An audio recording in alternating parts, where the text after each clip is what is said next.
Bonjour à toutes, bonjour à tous, et bienvenue dans le français c'est facile avec Adrien pour les débutants. Et aujourd'hui, on est le jeudi 26 mars 2026.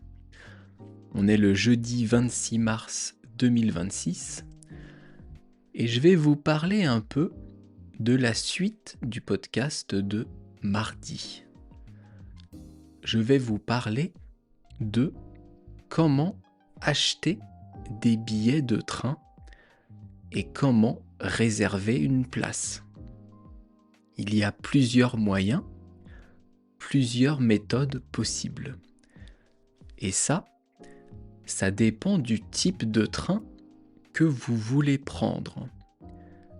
Si vous êtes à Paris et que vous voulez acheter des tickets de métro ou des tickets de bus, il faut aller dans une station de métro et là, vous avez des machines automatiques. Vous avez des machines qui vont vous demander si vous avez déjà une carte ou pas. En tant que touriste, en tant qu'étranger, vous n'avez pas de carte normalement, donc vous devez acheter une carte dans cette machine qui coûte 2 € et après vous pourrez acheter autant de billets que vous le souhaitez qui iront sur la même carte. Donc c'est une seule carte qui va contenir tous vos billets de métro et de bus. Les billets de métro à Paris et les billets de bus, ce sont les mêmes. Donc il n'y a pas d'erreur possible. Si vous voulez prendre le bus ou prendre le métro à Paris, ce sera le même billet et ça coûte à peu près 2 € je crois. Après vous avez des billets pour la banlieue. Par exemple, si vous voulez aller visiter le château de Versailles, il vous faudra un ticket de RER. Le RER, c'est le train dans la banlieue de Paris. Et ça coûte à peu près 2,50 €. Ça donc, c'est pour Paris et les villes autour de Paris.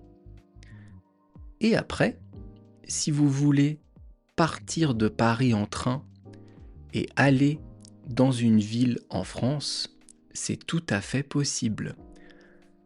Il faut aller sur Internet.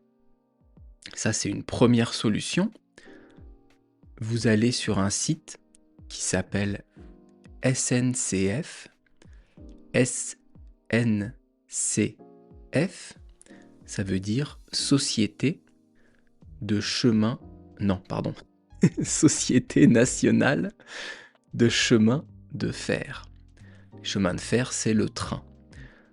Donc sur ce site SNCF, vous pourrez acheter tous vos billets de train. Vous marquez la ville de départ, la ville d'arrivée, le jour, l'heure, et vous pouvez réserver en ligne. Mais vous pouvez aussi réserver dans une gare. Il faut trouver une gare SNCF. Il y en a dans beaucoup de villes françaises. Et là, vous aurez un humain à qui parler. Ça, c'est aussi possible. Et vous pouvez aussi acheter vos billets de train pour toute la France dans des machines automatiques dans les gares SNCF. Donc vraiment, voyager en train en France, c'est très pratique, c'est assez rapide et c'est assez facile de prendre ces billets. Alors, parfois, il y a des retards, il y a des problèmes, ça c'est sûr. Mais quand même, On a un réseau de trains très développé en France, et ça, c'est bien pratique. Et vous, dans votre pays, est-ce que le train est très développé? Est-ce que c'est facile de prendre le train? Si vous souhaitez avoir la transcription de ce podcast, vous pouvez aller sur mon Patreon, et il y a un abonnement pour me soutenir, ou alors vous pouvez aller sur mon site internet où je mets en ligne les anciens épisodes avec leur transcription. Mon site c'est françaisfacileadrien.com. Je vous laisse ici et on se retrouve dans 2 jours. À bientôt. Bye bye, hasta luego. El alera, matane.